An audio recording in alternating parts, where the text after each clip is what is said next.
வணக்கம் அன்பு நண்பர்களே, இன்றைய ஆயுத நிகழ்ச்சிக்கு உங்கள் அனைவரும் அன்போடு வரவேற்கிறேன். இலங்கை தமிழர் விவகாரத்தில் இன்றைய நாள் மிக முக்கியமான ஒரு நாளாக பதிவு செய்யப்பட்டிருக்கிறது. ஐநா மனித உரிமை ஆணையர் இலங்கை போர் இறுதிப் போரில் 2009 நடந்த இறுதிக்கட்ட போரில் மட்டுமல்ல 2002 அங்கு நடந்த ஒட்டுமொத்தமான மனித உரிமைகள் பற்றிய தங்களுடைய விரிவான 261 பக்கங்கள் கொண்ட ஆய்வறிக்கையை இன்று சமர்ப்பித்திருக்கிறது. அந்த அறிக்கையில் இருக்கக்கூடிய முக்கியமான அம்சங்களை பற்றி அந்த மனித உரிமை ஆணையராக இருக்கக்கூடிய திரு சையத் ரவுல் அல் ஹுசைன் அவர்கள் பத்திரிகையாளரை சந்தித்து மிக விரிவாக விளக்கினார். இரண்டு தரப்புகளிலும் மனித உரிமை மீறல் நடந்திருக்கிறது. இலங்கையுடைய ராணுவ தரப்பிலும் சரி, மூன்று தரப்போட சொல்லலாம், இலங்கையோட ராணுவ தரப்பிலும் சரி, துணை பாதுகாப்படையினர் தரப்பிலும் சரி, விடுதலை புலிகள் அமைப்பு போராளி குழுக்கள் இருக்கக்கூடிய விடுதலை புலிகள் அமைப்பும் சரி, கடுமையான மனித உரிமை மீறல் நடந்திருக்கிறார். ராணுவத்தினர் எந்த விதத்திலுமே நியாயப்படுத்த முடியாத அளவுக்கு மிக கடுமையான மனித உரிமை மீறல் செய்திருக்கிறார்கள். பாலியல் கொடுமைகள் நடந்திருக்கின்றன. விசாரணையின் போதும் விசாரணைக்கு பிறகும் தோதுப்பட்ட நேரங்களில் பெண்களுக்கு மட்டுமல்ல ஆண்களுக்கும் கூட பாலியல் கொடுமை நடந்திருக்கின்றன. பல்லாயிரக்கணக்கானோர் காணாமல் போக்கப்பட்டுள்ளனர். இந்த காணாமல் போகக்கூடிய விஷயம் தொடர்கதையாக நின்று கொண்டிருக்கக்கூடிய விஷயமா இருந்திருக்கிறது. சரணடைந்தவர்கள் எங்கே சென்றாலும் மாயமான தெரியவில்லை என்று பல்வேறு அடுக்கடுக்கான குற்றச்சாட்டுகளை மனித உரிமை மீறல் முழுமையாக நடந்திருக்கிறது என்று சர்வதேச அளவில் முழுமையான ஐநா மனித உரிமை கவுன்சில் ஆணையம் இந்த அறிக்கை அளித்திருக்கிறது. இந்த பேட்டி அளித்த பிறகு இது ஒரு மிக முக்கியமான திருப்பத்தை சர்வதேச அளவில் ஏற்படுத்திருக்கிறது. சர்வதேச அளவில் இலங்கையில் நடந்திருப்பது ஒரு மனித உரிமை மீறல் என்பதற்கான ஒரு அத்தாட்சியாக, ஒரு முத்திரையாக, ஒரு அங்கீகாரமாக இது பார்க்கப்படுகிறது. அது அவ்வாறு இருக்க இந்த பக்கம் அறிக்கை தாக்கல் பண்ணக்கூடிய நிலையில உடனடியாக இந்த பக்கம் தமிழக சட்டமன்றத்தில் தமிழக முதலமைச்சர் ஜெயலலிதா அவர்கள் ஒரு தனி தீர்மானத்தை முன்மொழிந்து இலங்கை மீது மனித உரிமை மீறல் பற்றிய ஒரு முழுமையான விசாரணை நடத்த வேண்டும், அதற்கு சர்வதேச விசாரணை நடத்த வேண்டும் என்று இந்தியாவே இதே சர்வ மனிதனை ஐநாவுடைய மனித உரிமை கவுன்சில் ஒரு தீர்மானத்தை முன்மொழிய வேண்டும். அமெரிக்காவுடைய உள்ளிட்ட எல்லா நாடுகளுடைய ஆதரவை அதற்கு பெற வேண்டும். முடியாவிட்டால் அமெரிக்கா மறுக்குமானால் ராஜதந்திர ரீதியாக செயல்பட வேண்டும். இலங்கையை போர் குற்றவாளி என்று அறிவிப்பதற்கான மனித உரிமை நடந்திருக்கு என்று அறிவிப்பதற்கான முன்மொழிவை இந்தியா எடுக்க வேண்டும் என்று ஒரு தமிழக சட்டமன்ற தீர்மானம் நிறைவேற்றிருக்கிறது. அந்த தீர்மானம் நிறைவேற்றுவதற்கு மட்டுமல்லாமல் இந்த தீர்மானத்தை நடைமுறைப்படுத்துவதற்கான வேலையை பிரதமர் அவர்கள் மேற்கொள்ள வேண்டும் என்று சற்று முன்னால் தமிழக முதலமைச்சர் ஜெயலலிதா அவர்கள் பிரதமர் நரேந்திர மோடிக்கு ஒரு கடிதத்தை எழுதியிருக்கிறார். இந்த வகையில் ஒட்டுமொத்தமாக இலங்கை தமிழர்கள் நீண்ட நெடுங்காலமாக போராடி கொண்ட வகையில் ஒரு முதல் படியாக மனித உரிமை மீறல் நடந்திருக்கிறது இலங்கையில் என்ற அடிப்படையில் முதல் படியாக அதை வலியுறுத்தும் விதமாக சில நடவடிக்கைகள் நடந்திருக்கின்றன. இந்த ஐநா மனித உரிமை ஆணையருடைய அறிக்கை, தமிழக சட்டமன்றத்தில் நிறைவேற்றப்பட்டிருக்கக்கூடிய தீர்மானம், இந்த இரண்டும் என்ன மாதிரியான தாக்கத்தை ஏற்படுத்தக்கூடிய வாய்ப்புகள் இருக்கிறது என்பதைத்தான் இன்றைய ஆயுத நிகழ்ச்சி விவாதிக்க இருக்கிறோம். நிகழ்ச்சி இந்த போது நம்முடைய அதிமுகவை சேர்ந்த பேராசிரியர் திரு தீரன் அவர்கள் நம்முடன் இருந்திருக்கார். உங்களை நிகழ்ச்சி வரவேற்கிறேன். அதேபோல மூத்த பத்திரிகையாளர் இலங்கை விவகாரத்தில் மிக பழுத்த அனுபவம் கொண்ட திரு ராதாகிருஷ்ணன் நம்முடன் இருந்திருக்கார். உங்களை நிகழ்ச்சி வரவேற்கிறேன். நான் முதல்ல திரு ராதாகிருஷ்ணன் அவர்கிட்ட கேட்க விரும்புகிறேன். தமிழக சட்டமன்றத்தில் நிறைவேற்றப்பட்ட ஒரு தீர்மானம், இது நான் பின்னாடி வர விரும்புகிறேன். ஐநா மனித உரிமை ஆணையர் தன்னுடைய அறிக்கையை தாக்கல் செய்திருக்கிறார். நம்ம ஊர்ல இந்த மாதிரி அறிக்கையில் தாக்கல் செய்வது ஓய்வு பெற்ற நீதிபதிகள் கமிஷன் தலைமையில் அறிக்கை தாக்கல் செய்வது பார்த்துக்கோ. இப்ப கூட மௌலிவாக்கத்தில் நீதியரசர் ரகுபதி தலைமையிலான கமிஷன் அறிக்கை தாக்கல் செஞ்சது. நீதிபதி ரகுபதி தலைமையிலான கமிஷன் அறிக்கையை தாக்கல் செஞ்சதுக்கும் மனித உரிமை கமிஷன் அறிக்கை தாக்கல் செஞ்சதுக்கும் என்ன மதிப்பீடுகள்ல என்ன வித்தியாசம் இருக்குன்னு பாக்குறீங்க? ரகுபதி கமிஷன் அமுலாக்கப்படலாம், சட்டமன்றத்தில் டேபிள் பண்றாங்க. அதன் பிறகு அதில் இருக்கிற சரத்துக்களை எடுத்து ரெக்கமெண்டேஷன் பண்ணிருக்காங்க. முக்கியமாக ஒரு கமிஷன் ரிப்போர்ட்ல ரெக்கமெண்டேஷன் தான் அதனுடைய இது ஃபிளக்ஷன் போகும். அந்த ரெக்கமெண்டேஷனை நீங்க இம்ப்ளிமெண்ட் பண்றீங்களா இல்லையாங்கிறது தான் மட்டும்தான் இங்க அரசுடைய சார்ந்தது, அரசு முடிவு சார்ந்தது. அது அரசு எவ்வளவு வேணா எடுத்துக்கலாம். ஒரு ரெக்கமெண்டேஷன் மட்டும் எடுத்துக்கலாம், இல்லனா எல்லா பரிந்துரைகளையும் ஒன்னா எடுத்துக்கலாம். எல்லாமே அது நிராகரிக்கலாம். ஆமா, எல்லாம் மொத்தமா நிராகரிக்கலாம். இது ஒரு அரசாங்கம் வாடிக்கையாக செய்து கொண்டு வரும். ஒன்னும் அக்செப்ட் பண்ணும், இல்லனா நிராகரித்து விடும். யுஎன் சிஸ்டத்துல இருக்கிற பிரச்சனை எல்லாம் இது நீங்க அக்செப்ட் பண்றீங்களோ இல்லையோ, அடுத்ததாக இது யுஎன் ஜெனரல் அசம்பிளிக்கு போகுது. ஜெனரல் அசம்பிளிக்கு போய் அங்க விவாதத்துக்கு பிறகு செக்யூரிட்டி கவுன்சிலுக்கு போகுது. செக்யூரிட்டி கவுன்சில் இதே அறிக்கை செக்யூரிட்டி கவுன்சிலுக்கு சென்ற பிறகு அங்கு ஒருமித்த கருத்தாக 5 நாடுகளும் ஒருமித்த கருத்தாக இருந்தால் மட்டும்தான் இதை இம்ப்ளிமெண்டேஷனுக்கு எடுக்க முடியும், இல்லனா முடியாது. யாரோ வீட்டோ பயன்படுத்தினாங்கன்னா, சைனா வீட்டோ பயன்படுத்தினா அதோட முடிஞ்சு போச்சு, இந்த அறிக்கையோட இது முடிஞ்சு போச்சு. ஆனால் இப்படி ஒரு அறிக்கை வந்ததுனாலதான் இப்ப நம்ம இதை பத்தி பேசுறோம். மறுபடியும் அந்த பிரச்சனைகள் வருது. அதனால ஒரு இன்டர்நேஷனல் லெவல்ல ஒரு பெரிய ஒரு அவேர்னஸ், ஒரு பெரிய ஒரு சர்வதேச சமுதாயத்துடைய கவனத்தை ஈர்ப்பதற்கு இது மிக உதவும். அவ்வளவுதான். அதுக்கு மேல இப்போதைக்கு இந்த ரிப்போர்ட்டுக்கு வேலை இல்லை. அதுக்கு மேல இந்த அறிக்கையினுடைய தாக்கம் இருக்க வேண்டுமானால் என்ன செய்ய வேண்டும்? இப்போ இது ஒரு ஒட்டுமொத்த சர்வதேச சமுதாயத்தோட கவனத்தை ஈர்த்துருச்சு. அதுல மாற்று கருத்துல எல்லாருமே அதை பேசுறாங்க, விவாதிக்கப்பட பொருளா இருக்கு. இலங்கை அரசுடைய பதில் கேட்கப்பட்டிருக்கு, இலங்கை அரசு பதில் சொல்ல வேண்டிய கடமைக்கு உள்ளாக்கப்பட்டிருக்கு. நிச்சயமாக நம்ம பாக்குறோம் இந்தியா பெரும்பாலும் இலங்கை பக்கம் போகக்கூடிய வாய்ப்பு இருக்கு. 99 விழுக்காடு. அமெரிக்கா ஏற்கனவே அந்த பக்கம் போயிட்டாங்க. சைனா ரொம்ப நாள் அந்த பக்கமே தான் இருக்குது. இப்ப இவ்வளவு ஒரு நெருக்கடி நிலைமையில மனித உரிமை கவுன்சில் என்ன செய்ய முடியும், இல்ல ஐநா பொது சபை என்ன செய்ய முடியும்? அதுல அவங்க வீட்டெல்லாம் இருக்கும்போது என்ன மாதிரியான தாக்கத்தை ஏற்படுத்தக்கூடிய வாய்ப்பு இருக்கு? நல்ல கேள்வி இது. அதாவது இனி வரும் அந்த 30ஆம் தேதி தான் இது விவாதத்துக்கு எடுக்கப்படுது. அதாவது யுஎஸ் ஒரு ரெசல்யூஷன் கொண்டு வருது. அந்த ரெசல்யூஷன் மேலதான் விவாதமே நடக்குது. அது தனி, அதுக்குள்ளாலதான் இது வரும். அப்ப அதனால நாம இப்ப என்ன செய்யணும்னா, ஒன்னோ இந்தியா தனியாக, அதாவது இந்தியா அந்த யுஎஸ் ரெசல்யூஷனுக்கு உடந்தையாக இல்லாவிட்டால் தனியாக ஒரு ரெசல்யூஷன் கொண்டு வந்து அதுக்கு ஆதரவு திரட்டி இருக்கின்ற ஒரு 23 இல்ல 24 கண்ட்ரிஸ் மொத்தமா தேவை, அது மெஜாரிட்டிக்கு அதை கொண்டு வந்து அப்படி ஒரு ரெசல்யூஷனை பாஸ் பண்ணால்தான் ஏதாச்சும் ஒரு ஃபர்தர் ஸ்டெப் எடுக்க முடியும். இல்ல யுஎஸ் ரெசல்யூஷன் மிக தெளிவாக சொல்லியிருக்கார்கள். அதாவது பன்னாட்டு விசாரணை வேண்டாம் என்ற நிலையில் அவர்கள் உரைத்து வெரி ஸ்ட்ராங் ஸ்டான்ஸ் எடுத்துக்கிறார்கள். அவங்க டொமஸ்டிக் இன்கொயரி தான் சொல்றாங்க. இதுலயும் கூட ஒரு வெரி பண்ணி இது என்னன்னா ஹைபிரிட் விசாரணைங்கிறாங்க. அதாவது உள்நாட்டவர்களாம் பன்னாட்டவர்களாம், அதாவது அவங்க ஜட்ஜு லாயர்ஸ் எல்லாம் வெளியூர்ல இருந்து கொண்டு வரலான்ற ஒரு கருத்தை இவங்க முன்வைக்கிறாங்க. ஆனா உள்நாடும் இருக்கலாம்ங்கிற வார்த்தை இருக்கிற மாதிரி நான் பாக்கல. ஹைபிரிட் வார்த்தையை நம்ம பார்த்தோம். அந்த ஹைபிரிட்ங்கிறது சர்வதேச நீதிபதிகள், சர்வதேச சட்ட வல்லுநர்கள், தண்ணீராளர்கள், தன் முயற்சியோடு செயல்படக்கூடியவங்க, அவங்க எல்லாம் சேர்ந்த ஹைபிரிட் தான் பார்க்க முடியுதே தவிர அது உள்ள பார்க்கும்போது ஹைபிரிட்ல இலங்கையுடைய நீதிபதிகளும் நீதித்துறையோட பங்களிப்பும் இருக்குமா என்பதுல ஒரு வெற்றிடம் நிலவுது நினைக்கிறேன். இல்ல அதுல இலங்கை எப்படி பார்ட்டிசிபேட் பண்ணி தான் ஆகணும். அதனால அந்த வார்த்தை யூசேஜ் ரொம்ப ஃபன்னி யூசேஜ். இல்ல அதான் அதுல ஒரு 3 பிரிவுகளை சொல்லும் போது சர்வதேச நீதிபதிகள், சர்வதேச சட்ட வல்லுநர்கள், சர்வதேச சட்ட தன்னார்வலர்கள் சொல்லும் போது இலங்கை நீதித்துறையும் உள்பட அப்படின்னு இல்ல. அதுல இல்ல இலங்கை நீதித்துறை கிடையாது, இலங்கை கவர்மெண்ட் ஆஃப் ஸ்ரீலங்கா. இலங்கை நீதித்துறையில் ரொம்ப பின்தங்கி உள்ளது. அந்த நீதித்துறையை வைத்து நாம் இதெல்லாம் விசாரிக்கிற சட்டமே இல்லை அப்படின்ட்டாங்க. ஆமா, சட்டம் டெஃபினட்டா கிடையாதுங்க. அங்க கிரிமினல் இன்வெஸ்டிகேஷன் வச்சுதான் இது பண்ண போறாங்க. இதுக்காக வார் கிரைம்ஸ்க்காக ஒரு நாட்டிலையும் சட்டம் கிடையாது. அது இலங்கைக்கு மட்டும் இல்ல, வேற பல நாடுகள்லயும் பிரச்சனை இருக்கு. அமெரிக்கா தவிர அந்த மாதிரி 3-4 நாடுகள்ல தவிர ஜெர்மனியில் இருக்கு, பிரிட்டானிய நாட்டில் இருக்கு. சோ இப்ப வரும் பிரச்சனை எல்லாம் அடுத்த ஸ்டெப்பாக இந்த ரெக்கமெண்டேஷனை வைத்துக் கொண்டு என்ன செய்யலாம்னா, அதுக்கு இவரே அவங்களுடைய வெளியுறவுத்துறை அமைச்சர் அங்க சபையில சொல்லியிருக்காரு, ட்ரூத் அண்ட் மங்கள சபையோட சொல்லியிருக்காரு, ட்ரூத் அண்ட் ரெக்கன்சிலியேஷன் கமிஷன். அதாவது சவுத் ஆப்பிரிக்கால எப்படி ஒரு கமிஷன் அமைக்கப்பட்டதோ அதே லைன்ல நாங்க ஒரு கமிஷன் அமைக்கிறோம் என்று கூறியிருக்கிறார். அதே போல அங்க இருக்க அந்த கொடூரமான அந்த டெரரிசம் சட்டம், அந்த சட்டத்தை நாங்க ரீவிசிட் பண்றோம். அதாவது இன்டர்நேஷனல் லெவல்ல இப்ப என்ன இருக்குதோ அதே மாதிரி சட்டங்களை நாங்க கொண்டு வர்றோம். அப்படி ஒரு 3-4 சட்டங்களை ஒட்டுமொத்தமா அரசியல் சாசனத்தை கூட நாங்க மாற்றோங்கிற மாதிரி சொல்லியிருக்காங்க. புதிய ஆனா அதெல்லாம் மறுவாழ்வுக்கான பணிகள். இந்த மனித உரிமை மீறல் அல்லது அடுத்த கட்டமா போர்க்குற்றம் அல்லது அடுத்த கட்டமா இனப்படுகொலை, இது பற்றி என்னங்கிறது பார்க்க வேண்டியிருக்கு. மறுவாழ்வு தனியா நம்ம பார்க்க வேண்டியிருக்கு. நான் திரு பேராசிரியர் தீரன் கேட்க விரும்புறேன். தமிழக முதலமைச்சர் இன்னைக்கு ஒரு தனிநபர் மசோதா கொண்டு வந்திருக்காங்க. ஏகமனதாக நிறைவேற்றப்பட்டிருக்கிறது. 2011 ஒரு முறை கொண்டு வரப்பட்டது, 13 ஒரு முறை கொண்டு வரப்பட்டது. தொடர்ச்சியாக பல தீர்மானங்களை முதலமைச்சரை முன்மொழிந்து நிறைவேற்றிருக்கிறாங்க.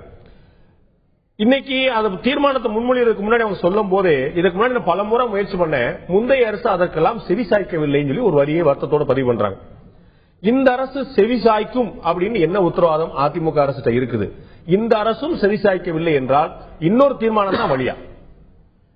இல்ல, மாண்புமிகு தமிழக முதலமைச்சர் அம்மா அவர்கள் இன்றைக்கு ஐநா மனித உரிமை ஆணையத்திலே அந்த OISL அறிக்கையானது சமர்ப்பிக்கப்பட்டிருக்கிற நேரத்திலே ஏற்கனவே எப்படி தமிழக சட்டமன்றத்தின் மூலமாக ஒருமனதாக வரலாற்று சிறப்புமிக்க, அதாவது போர்க்குற்ற விசாரணை, அந்த ஈழத்தமிழருடைய அரசியல் பெருவிருப்பத்தினை நிறைவேற்றக்கூடிய அந்த பொது வாக்கெடுப்பு, அதே போல இனப்படுகொலை, ஒரு இனத்தை இன ரீதியாக இனப்படுகொலை செய்திருக்கிற பேரினவாத சிங்கள அரசின் மீது ஒரு சர்வதேச போர்க்குற்ற விசாரணை நடத்தப்பட வேண்டும், அதற்கேற்ப ஒரு பொருளாதார தடையும் அந்த நாட்டின் மீது விதிக்கப்பட வேண்டும் என்றெல்லாம் அவர்கள் ஏற்கனவே தமிழ்நாடு சட்டமன்றத்திலே மாண்புமிகு அம்மா அதெல்லாம் தான் நான் சொன்னேன். அதெல்லாம் செவிசாய்க்கப்படவில்லை. இந்த அரசும் செவிசாய்க்கவில்லை என்றால் இல்ல, அதுக்கு ஒரு அது நான் கடைசியா வர அந்த இது வரிசையா சொல்லிட்டு நான் இந்த அறிக்கையை பற்றி கொஞ்சம் விமர்சனம் செய்ய வேண்டியிருக்கிறது. அதை சொல்லிட்டு நான் கடைசியா அந்த கருத்துக்கு உங்க நீங்க கேட்ட கேள்விக்கு நான் பதில் சொல்றேன். இதுல ஜியாத் ரத்துல் ஹுசைன் அவர்கள் இன்றைக்கு அவர் சமர்ப்பித்தது 2 வகையா 268 பக்க அறிக்கை அங்கு நடைபெற்ற போர்க்குற்றங்கள், மனித உரிமை மீறல்களை பற்றி விளக்குகிறது. இன்னொன்னு 19 பக்க அறிக்கையானது 2வது அந்த இணைப்பு, அது அங்கு இருக்கக்கூடிய ஒரு இனப்படுகொலைக்கு ஆளான சிறுபான்மை தமிழ் சமுதாயமானது இனப்படுகொலை செய்த பேரினவாதமான சிங்கள மக்களோடு நல்லிணக்கத்தோடு வாழ வேண்டும் என்ற அடிப்படையில் அந்த 19 பக்க அறிக்கையானது இருக்கிறது. இதுதான் இந்த OISL ரிப்போர்ட்டினுடைய சாராம்சம். இதுல நீங்க பாத்தீங்கன்னாக்கா அதுல சர்வதேச சட்ட விதிமுறைகளுக்கு மாறாக பல கொலைகள் நடைபெற்றிருக்கிறது. ஆண்களும் அங்க மனித உரிமை மீறல் நடந்திருக்கிறது என்பதை சர்வதேச சமூகம் முதல் முறையாக வெளிப்படையாக பகிரங்கமாக அறிவித்துவிட்டது, அங்கீகரித்தது. இதை தமிழக அரசு அடுத்த கட்டமா முன்னெடுக்க சர்வதேச போர்க்குற்ற விசாரணை நடத்தப்படுவதற்கு இந்த அறிக்கையில சுட்டிக்காட்டப்பட்டிருக்கிற காரணங்கள் எல்லாம் ஒரு ஏதுவாக இருக்கிறது. இதை வைத்துத்தான் உலக நாடுகளிலே சர்வதேச இருப்பதை தமிழக அரசு உணர்ந்துதான் சட்டசபையில் ஒரு தீர்மானத்தை நிறைவேற்றுகிறது. நான் கேட்கிறது அதற்கு அடுத்த கட்டம். தமிழக அரசு உணர்ந்திருக்கிறது, இந்திய அரசு உணருமா அல்லது இந்திய அரசு உணராமல் கடந்த கால ஆட்சிகளை போலவே நடந்து கொண்டால் தமிழக அரசுடைய நிலைப்பாடு என்ன? அடுத்து இன்னொரு தீர்மானம் 2011 ஒரு தீர்மானம், 13 ஒரு தீர்மானம், 15 ஒரு தீர்மானம் கேட்கலையா, 16 இன்னொரு தீர்மானம் அப்படியான்னு கேட்கிறேன். இல்ல, அப்படி கிடையாது. ஏனென்று சொன்னால் மாண்புமிகு அம்மா அவர்கள் தெளிவாக குறிப்பிட்டிருக்கிறார்கள். இன்றைக்கு தமிழ்நாடு சட்டமன்றத்திலே அந்த அறிக்கையில அவர்கள் அந்த தீர்மானத்தில் தெளிவாக குறிப்பிட்டிருக்கிறாங்க. ஏற்கனவே இருந்த அரசுக்கு, ஏன்னா அந்த காமன்வெல்த் மாநாடு நடைபெறுகிற போது கூட அதிலே இலங்கையானது பங்கேற்க கூடாது, அதிலிருந்து காமன்வெல்த் அமைப்பிலிருந்து அது நீக்கி வைக்கப்பட வேண்டும் என்று சொல்லி அன்றைய பிரதமராக நீங்க சொல்ல பழைய தீர்மானங்கள், அந்த தீர்மானங்கள்லாம் செவிசாய்க்கப்படவில்லை சொல்லியாச்சு. என்ன அப்படின்னு என்னுடைய கேள்வி. இல்ல, இப்ப என்ன ஒரு நம்பிக்கை இருக்குன்னா, உதாரணத்திற்காக நான் சொல்லுகிறேன், மேற்கு வங்க மாநிலத்தில் தீஸ்டா நதிநீர் பிரச்சனை வந்தது. அந்த தீஸ்டா நதிநீர் பிரச்சனை வருகிற பொழுது என்ன, இன்றைக்கு பிரதமராக இருக்கக்கூடிய நரேந்திர மோடி அவர்கள் என்ன செய்தார்கள்? அந்த முதலமைச்சர் மம்தா பானர்ஜி அவர்களை கலந்து அவர்களுடைய வங்கதேசத்துக்கு எவ்வளவு தண்ணீர், மேற்கு வங்க மாநிலத்துக்கு எவ்வளவு தண்ணீர் என்று அவர்களுடைய கருத்தை கேட்டுத்தான் அவருடைய விருப்பத்திற்கு ஏற்பத்தான் நடவடிக்கை எடுத்தார்கள். அதே போல இன்றைக்கு நரேந்திர மோடி அவர்கள் பிரதமராக வந்தவுடனே மாண்புமிகு அம்மா அவர்கள் அங்கு டெல்லிக்கு சென்று இந்த போர்க்குற்ற விசாரணை தமிழக சட்டமன்றத்திலே நிறைவேற்றப்பட்ட தீர்மானங்களை குறித்து வலியுறுத்தியிருக்கிறார்கள். இன்றைக்கு கூட அவர்கள் குறிப்பிட்டு காட்டியிருக்கிறார்கள் சட்டமன்றத்திலே. பிரதமர் நரேந்திர மோடி அவர்கள் இங்கே அண்மையிலே என்னை சந்தித்த பொழுது கூட நான் கொடுத்த அந்த 19 கோரிக்கைகளிலே 17வது கோரிக்கையாக நான் இந்த பிரச்சனையை வலியுறுத்தி சொல்லியிருக்கிறேன். தமிழக அரசு தன்னுடைய முயற்சியை தொடர்ந்து கொண்டேதான் குறிப்பிட்டு சொல்றாங்க. அதனால மேற்கு வங்க மாநிலத்திலே எப்படி மோடி அரசானது அந்த மாநிலத்தினுடைய முதலமைச்சருடைய பெருவிருப்பத்திற்கு, அந்த ஒட்டுமொத்த அந்த மக்களுடைய விருப்பத்திற்கு ஏற்ப நடவடிக்கை எடுத்தார்களோ, அதே போல 1க்கு 3 முறை 4 முறை இன்றைக்கு தமிழக சட்டமன்றமானது ஏகோபித்த முறையில் ஒருமனதாக நிறைவேற்றப்பட்டிருக்கிற தீர்மானத்திற்கு மத்திய அரசாங்கமானது மேற்கு வங்க மாநிலத்தை போல செவி சாய்ப்பார்கள் என்ற ஒரு நம்பிக்கை எங்களுக்கு இருக்கிற காரணத்தினாலே தொடர்ந்து மாண்புமிகு அம்மா அவர்கள் இதில் அழுத்தம் திருத்தமா இருக்கிறாங்க, அவர்கள் உறுதியாக இருக்கிறாங்க. நம்ம இந்நிலையில நம்முடைய நிகழ்ச்சியில தமிழ் தேசிய கூட்டமைப்பை சேர்ந்த, இலங்கையிலிருந்து தமிழ் தேசிய கூட்டமைப்பை சேர்ந்த முக்கிய பிரமுகர் திரு சுரேஷ் பிரேமச்சந்திரன் நம்முடைய நேரார். உங்களை நிகழ்ச்சிக்கு வரவேற்கிறேன் திரு சுரேஷ் பிரேமச்சந்திரன். உங்கள்கிட்ட என்னுடைய கேள்வி, ஏற்கனவே இலங்கை வடக்கு மாகாணம் இதே போன்ற ஒரு தீர்மானத்தை நிறைவேற்றிருக்கிறது, போர்க்குற்றம் நடந்திருக்கிறது, சர்வதேச விசாரணை வேண்டும் என்று. தமிழக அரசு ஏற்கனவே தமிழக சட்டமன்றத்தில் இதற்கு 2-3 முறை தீர்மானம் நிறைவேற்றப்பட்டிருக்கிறது. பொது வாக்கெடுப்பு நடத்தப்பட வேண்டும், விசாரணைக்கு உட்படுத்தப்பட வேண்டும், போர் குற்றவாளிகள் என்று அறிவிக்கப்பட வேண்டும், சர்வதேச விசாரணை நடத்தப்பட வேண்டும், எல்லாமே நிறைவேற்றப்பட்டிருக்கு. ஆனால் அதே போல இன்னைக்கு ஐநா மனித உரிமை ஆணையர் தன்னுடைய அறிக்கை தாக்கல் செய்திருக்கிறார். இந்த தீர்மானங்கள், அந்த அறிக்கை, இதையெல்லாம் தாண்டி அடுத்து இந்த ஒட்டுமொத்தமா இந்த 3 விடயங்களும், அது வடக்கு மாகாண தீர்மானமோ, தமிழக சட்டமன்ற தீர்மானமோ, இலங்கை ஐநா மனித உரிமை ஆணையருடைய அறிக்கையோ, இந்த 3 விடயங்களும் அடுத்த கட்டத்துக்கு செல்ல வேண்டுமானால் செய்ய வேண்டிய விஷயம் என்ன? வெறும் தீர்மானங்கள் உணர்வுகளை பிரதிபலிப்பதாக இல்லாமல் அடுத்த கட்டமாக நடைமுறை சாத்தியமாகக்கூடிய காய் நகர்த்தல் என்னவா இருக்கும்?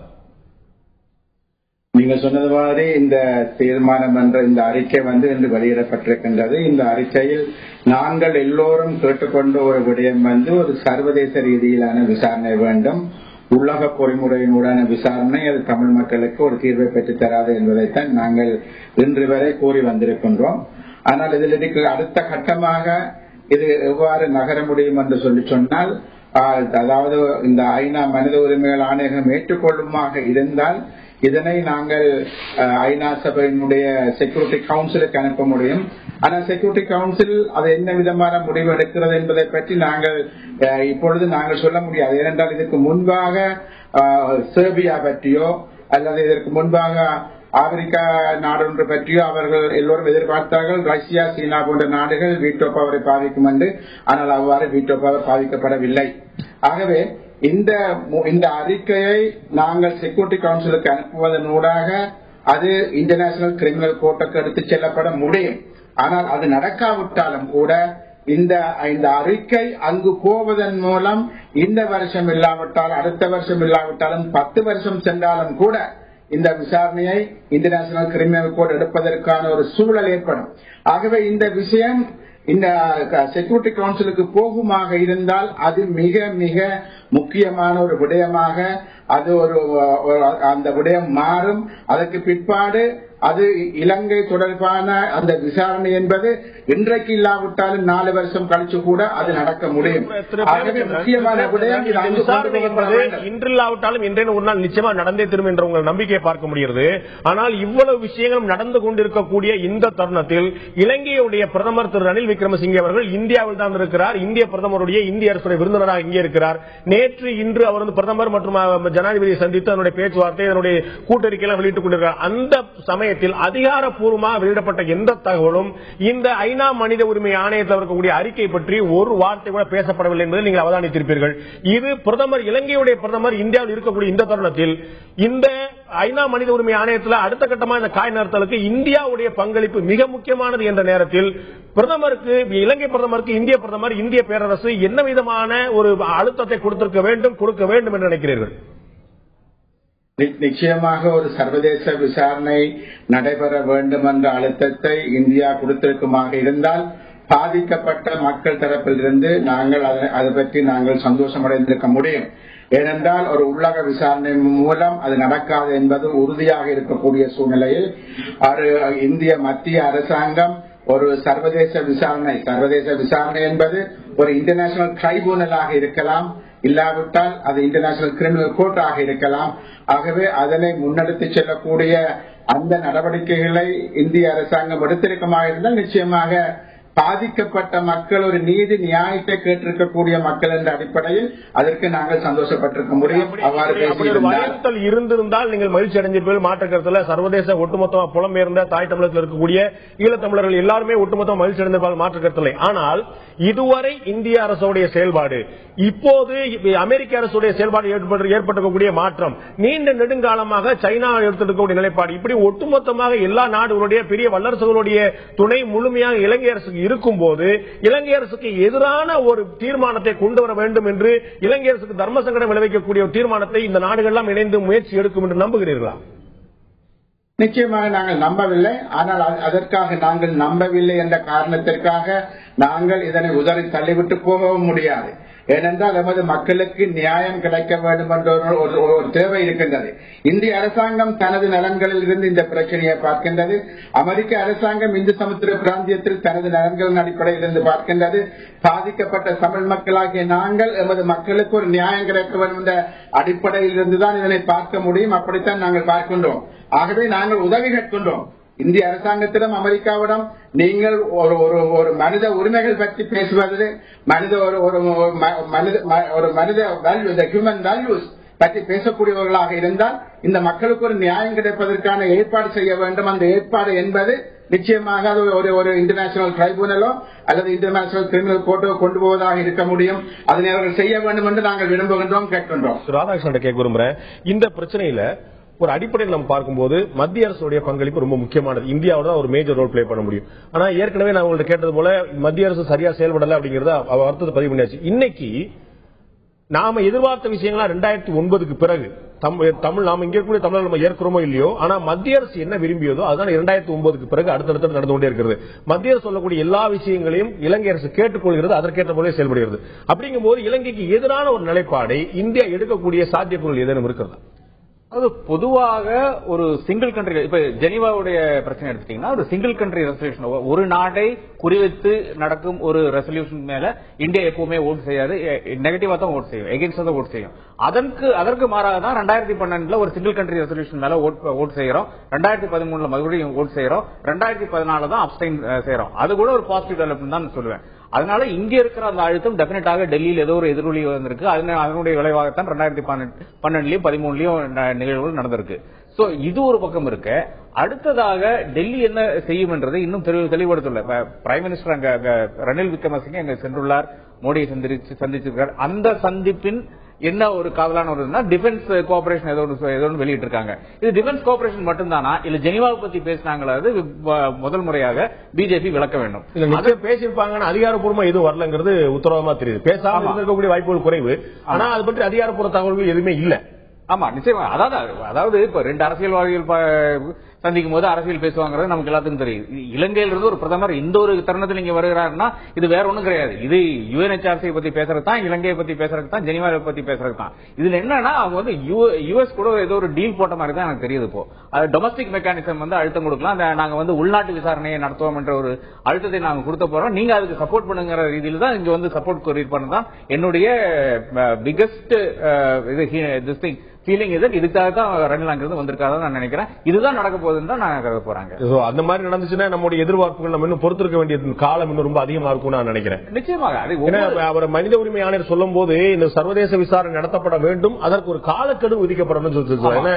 நீண்ட நெடுங்காலமாக இறுதிக்கட்ட போர் முடிந்து 2009 முடிஞ்சு இவ்வளவு நாள் ஆயிப்போச்சு. இன்னும் எத்தனை நாளுக்கான நீதிமன்றம் அமைக்கணும் அப்படின்னு சொன்னா அதற்கான வரையறைகள் என்ன, நீதிபதிகள் யாரு, அதோடைய ஜூரிஸ்டிக்ஷன் என்ன, 1008 விஷயங்கள் அதுல நம்ம அவதானிக்க வேண்டியிருக்கு. அதன் பிறகு ஒரு காலக்கெடு விதிக்கணும்னு சொல்றாரு. இதுவே நகர முடியுமாங்கிறது தெரியாத போது காலக்கெடுலாம் எவ்வளவு சாத்தியம்? நிச்சயமாக காலக்கெடு விதிக்க முடியாது. இந்த ஒரு பிரச்சனையில வந்து இது ஒரு டெக்னிக்கல் இஷ்யூ இருக்கு. அதாவது இப்போ போர்க்குற்றம் நடந்திருக்கா என்று இந்த அறிக்கையை என்ன சொல்லுதுன்னா இது ஒரு ஹியூமன் ரைட்ஸ் அறிக்கை. நான் கால சொன்ன மாதிரி 3 கட்டங்கள். முதல்ல வந்து மனித உரிமை மீறல் நடந்திருக்குங்கிறது உறுதிப்படுத்தப்பட்டிருக்கு. இதற்கு பிறகு போர்க்குற்றம் என்பது தனி விசாரணை, அதற்கு பிறகு இனப்படுகொலை என்பது இன்னொரு தனி விசாரணை. ஆமா, அது மட்டும் போய் நிக்கணும். நீங்க இதுக்கு காலக்கெடு விதிக்க முடியாது. ஏன்னா அது வந்து எவிடன்ஸ் பேஸ் பண்ணி தான் நம்ம இதுக்கு வர முடியும். அது ஒவ்வொரு கேஸும் வந்து அது எவிடன்ஸ் எடுத்து அது முடிக்கிறதுக்குள்ளாலேயே காலதாமதம் எவ்வளவோ ஆகிவிடும். ஆனால் இங்க நடக்கக்கூடிய ஸ்டெப்ஸ் என்னன்னு கேட்டீங்கன்னா, ஒண்ணு அந்த ஒயிட் பிளாக் கேஸ் பத்தி இதுல பேசுறாங்க. அந்த ஒயிட் பிளாக் கேஸ் நிச்சயமாக எடுத்துக்கொள்ளலாம். ஒயிட் பிளாக் அதாவது நடேசனும் புலித்தேவனும் வந்து அந்த கடற்கரை போடும்போது ஆமா அந்த கடைசியில அதுல சவேந்திர சில்வா போன்ற மேஜர் ஜெனரல்கள் மாற்றக்காக ஒரு வாய்ப்பு இருக்கு. அதே போல கருணாவை பத்தி இதுல பேசுறாங்க, சைல்டு சோல்ஜர் ரெக்ரூட்மெண்ட். இதெல்லாம் வந்து இப்போதைய ஆட்சிக்கு அங்க இருக்கிற மக்களுக்கு எதிரானவர்கள். சவேந்திர சில்வா வந்து அம்பாசிடராக அனுப்பப்பட்டார், யுஎனுக்கு சென்றார், அதுக்கப்புறம் சவுத் ஆப்பிரிக்காவுக்கு செல்கிறார். அவர் கோட்டபாயாவுக்கு வேண்டப்பட்டவர். ஆனால் ஒரு ப்ரொஃபஷனல் இவர் தான், ஆர்மி மேன் தான். அந்த இருக்கிற ஆளுகள் மீது நடவடிக்கை எடுக்கலாம் என்றுதான். அதே போல இந்த பிரிவென்ஷன் ஆஃப் டெரரிஸ்ட் ஆக்ட் ஒருவேளை அது ஒரு இன்னொரு ஃபார்மில் திருப்பி வரலாம். அதாவது அவங்களுடைய வெளியுறவுத்துறை அமைச்சரே ஜெனீவால சொல்லியிருக்காங்க, இப்போ இப்படி அழுத்தம் கொடுக்கிற ஒரு சூழ்நிலையில் நாங்கள் வந்து இப்போது இருக்கிற அந்த இன்டர்நேஷனல் லெவல்ல என்ன ஒரு டெரரிசம் ஆக்ட் இருக்கோ அதே போல நாங்க ஒன்று கொண்டு வர்றோம் அப்படின்னு சொல்லியிருக்காரு. அதே போல இந்த வார் கிரைம்ஸுக்காக ஒரு டெபினட்டாக நாங்களே உள்நாட்டு விசாரணை என்று அவங்க ஒண்ணு இப்ப திடீரென்று அமைக்கிறதுக்கும் வாய்ப்பு இருக்கு என்றுதான் நான் கருதுகிறேன். இனி யுஎஸ் ரெசல்யூஷன் தான் ஐநா வந்து ஏதாவது ஒரு முயற்சி எடுக்கிறதுக்கு முன்னாடி இவர்களாவே முன் வந்து ஒரு செட்டப் ஒன்று பண்ணக்கூடிய வாய்ப்பு இருக்கு. நிச்சயமாக அதுக்கு அந்த ஒரு ஆலோசிக்கிறது தான் இங்க வந்திருக்காங்கன்னு நான் கருதுகிறேன். ஓகே, நான் திரு தீரன் அவர்கிட்ட கேட்க விரும்புறேன். தமிழ்நாட்டில் இருக்கக்கூடிய 234 எம்எல்ஏக்கள் செய்யக்கூடியதை விட அதே தமிழ்நாட்டில் இருக்கக்கூடிய 40 எம்பிக்கள் அதிகமா செய்ய முடியுங்கன்னு நம்புறீங்களா இல்லையா? உறுதியா நம்புறேன். ஏன்னா வந்து இன்றைக்கு மாண்புமிகு அம்மா அவர்களுடைய எங்களுடைய அனைத்து இந்திய அண்ணா திராவிட முன்னேற்ற கழகத்தினுடைய அந்த 37 எம்பிக்கள் மக்களவையிலேயும் மாநிலங்களவையில் இருக்கக்கூடிய எம்பிக்களும் சேர்த்து 47 பேர்கள் அந்த ஆதரவு வந்து இன்றைக்கு இருக்கின்ற பாரத பிரதமர் நரேந்திர மோடி அரசு அவர்களுக்கு வந்து அந்த ஆதரவு வந்து கட்டாயமாக தேவைப்படுகிற ஒரு சூழ்நிலையில நிச்சயமாக அம்மா அவர்கள் கொடுக்கின்ற அழுத்தமானது நிறைவேறும் என்ற நம்பிக்கை எங்களுக்கு இருக்கிறது. இருந்தாலும் கூட அது அழுத்தமாக மத்திய அரசு உணருமா அப்படிங்கிற கேள்வி. ஒரு தீர்மானம் நிறைவேற்றிட்டோம், ஒரு கடிதம் இல்ல. இது வந்து ஒரு மிக முக்கியமான மைல் ஸ்டோன் அப்படிங்கிற மாற்றுக்கிறது இல்ல. இது சாதாரணமான மூவ் நான் பாக்குறேன். இது வந்து ஒரு காகிதத்துல இருக்கிறத விட நடைமுறைக்கு ஒரு இந்திய அரசை வந்து ஒரு திரும்பி பார்க்க வைக்கணும் அப்படின்னு சொன்னா அதைத்தான் மாண்புமிகு அம்மா அவர்கள் இன்றைக்கு சட்டமன்றத்திலே தெளிவாக குறிப்பிட்டிருக்கிறாங்க. பேரறிஞர் அண்ணா அவர்களுடைய ஒரு கொட்டேஷனை மேற்கோள் காட்டி ஒரு லட்சியத்தை பெறுவதும் அதனை ஈடேற்ற எத்தகைய தியாகத்தை செய்யவும் தயாராக விடுவது என்ற உள்ள உரம் விடுவது சாமானியமான காரியம் அல்ல. அந்த சாதனையில் நாம் வெற்றி வாகை சூடுவோம் என்ற திடமான நம்பிக்கை இருத்தல் வேண்டும் என்று பேரறிஞர் அண்ணாவுடைய மேற்கோளை காட்டி அவர்கள் மாண்புமிகு அம்மா அவர்கள் அந்த தீர்மானத்தில் சொல்றாங்க. சர்வதேச சட்ட விதிமுறைகளுக்கு மாறாக ஜெனீவாவுடைய போர் ஒப்பந்தங்களுக்கு மீறி அங்கே இலங்கையிலே நடைபெற்றிருக்கின்ற அந்த இனப்படுகொலைக்கு ஆளான அந்த மக்களுக்கு உரிய நீதி சர்வதேச விசாரணையின் மூலமாகத்தான் கிடைக்கும். அப்படி கிடைப்பதற்கான தீர்மானத்தை இந்திய அரசாங்கமானது ஐக்கிய நாடுகள் சபையிலே அமெரிக்கா போன்ற நாடுகளோடு இணைந்து நிறைவேற்ற வேண்டும். பாதிதான் சொல்லியிருக்கிறேன். இதுல என்ன சொல்றாங்கன்னா, அடுத்தது அப்படி அமெரிக்கா இலங்கைக்கு ஆதரவான நிலையை எடுத்தால் அதனை மாற்ற ராஜதந்திர ரீதியில் நடவடிக்கை எடுக்க வேண்டும் என்று இந்திய பேரரசை தமிழ்நாடு சட்டமன்றமானது வலியுறுத்தி கேட்டுக்கொள்கிறது. இந்த தீர்மானத்தை முதலமைச்சருடைய வார்த்தையாகவே நம்ம வந்து பலமுறை போட்டுட்டோம். நான் என்ன கேட்கிறேன் அப்படின்னா, 2ஆம் தேதி வரைக்கும் தான், அக்டோபர் 2ஆம் தேதி வரைக்கும் தான் இந்த கூட்டம். அதற்கு முன்னால நீங்க அவங்க வலியுறுத்துற போல இந்திய அரசு ஒரு தீர்மானத்தை முன்மொழிய வேண்டும். குறைந்தபட்சம் அமெரிக்க அரசு கொண்டு வந்திருக்கிற தீர்மானத்திலேயாவது சில திருத்தங்களை கொண்டு வந்து ஒரு நல்ல வலுவான திருத்தமா கொண்டு வரணும். இந்த 2 விஷயங்களா பண்ண முடியும். ஒருவேளை மத்திய அரசு அவ்வாறு செய்யவில்லை என்றால் மீண்டும் நாம் தமிழகத்தினுடைய ஒட்டுமொத்த அரசியல் கட்சிகளும் இணைந்து தமிழ்நாடு சட்டமன்றத்திலோ அல்லது வெகுஜன போராட்டங்களின் மூலமாகவோ தான் நம்முடைய அழுத்தத்தை மத்திய அரசாங்கத்திற்கு தர வேண்டிய ஒரு சூழ்நிலை வரும். இல்ல, மற்றவர்கள் சாமானியர்களும் கட்சிகளும் போராட்டம் நடத்தணும். அரசாக இருக்கக்கூடிய தமிழ் மக்களுடைய ஒட்டுமொத்த பிரதிநிதியா இருக்கக்கூடிய நீங்க தமிழக அரசு சட்டமன்றத்தில் தீர்மானம் நிறைவேற்றுகிறோம். பிற கட்சிகள் வந்து எதிர்கட்சிகளாக இருக்கக்கூடியவர்கள் அவர்கள் களத்தில் இறங்கி போராட்டம் நடத்தலாம் இல்லையா? இல்ல, இப்ப இந்த அறிக்கையே வந்து ஒரு சாதகமான நமக்கு உங்க கண்ணு முன்னாடியே உங்க கூட இருக்கும் போதே மூத்த பத்திரிகையாளர் திரு ராதாகிருஷ்ணனோ தமிழ் தேசிய கூட்டமைப்பை சேர்ந்த திரு சுரேஷ் பிரேமச்சந்திரனோ இப்படி முன்னெடுக்கக்கூடிய வாய்ப்பு இல்லை என்பதை அவர் உணர்கிறார்கள். தொடர்ந்து குரல் கொடுத்துட்டே சொன்னாங்க. அவங்க பாதிக்கப்பட்டக்கூடிய தமிழ் எம்பிகளோ இல்லாட்டி பார்வையாளர் இருக்கக்கூடிய பத்திரிகையாளர்களோ நம்ம தொடர்ந்து குரல் கொடுத்துட்டே இருக்க வேண்டியதான் நம்பலாம். ஆனால் நடவடிக்கை எடுக்க வேண்டிய தமிழக அரசும் நடவடிக்கை எடுக்க வேண்டிய மத்திய அரசும் தொடர்ந்து குரல் சொல்ல முடியாது. இல்ல, தமிழ்நாடு அரசாங்கமானது மத்திய அரசாங்கத்திற்கு ஒரு அழுத்தத்தை கொடுக்கிறது. நான் ஏற்கனவே சொன்னது அழுத்தம் கொடுக்கப்பட்டிருக்கிறதா என்பதுதான் என்னுடைய கேள்வி. உறுதியாக ஒரு வலுவான பதிவு நடந்திருக்கிறது மாற்று கருத்துல. நம்ம 2011 இருந்து கிட்டத்தட்ட 4 ஆண்டுகள் வந்து கடந்த ஆட்சி இருந்த போது, கடந்த மத்திய அரசு இருந்த போது இதே போன்ற தீர்மானங்கள் நிறைவேற்றப்பட்டன. ஏற்கனவே கிடைக்கவில்லை. இல்ல, ஏற்கனவே மாண்புமிகு அம்மா அவர்கள் தமிழகத்தினுடைய ஜீவாதாரமான பிரச்சனைகள், அது காவிரி நீர் பிரச்சனையா இருந்தாலும் சரிதான், கச்சத்தீவு பிரச்சனையா இருந்தாலும் சரிதான், எந்த ஒரு பிரச்சனையாக இருந்தாலும் சரிதான், வித்தவுட் காம்ப்ரமைஸ் தமிழக நலன் முன்னிறுத்தி தான் அம்மா அவர்கள் வந்து செயல்பட்டுக் கொண்டு அதெல்லாம் நீங்க வந்து உச்சநீதிமன்றம் சென்று வழக்காட முடியும். இதுல நீங்க வழக்காட முடியாது. வழக்காட முடியலன்னா வேற அரசியல் ரீதியான நிர்பந்தத்தை தரலாம். இந்த அறிக்கையை பொறுத்தளவுல கொஞ்சம் ஒரு சில குறைபாடு இருக்குது. அதை நாங்க சுட்டிக்காட்ட வேண்டிய கடமையில் இருக்கிறோம். இந்த அறிக்கையில எங்கேயுமே இனப்படுகொலை என்பது சுட்டிக்காட்டப்படவே இல்லை. அதற்கான சூழ்ச்சியா எதற்காக அமெரிக்காவுடைய பின்னணி இதில் இருக்கிறது என்பதை சுட்டிக்காட்டுவதற்காகத்தான் நான் இதெல்லாம் சொல்றேன்.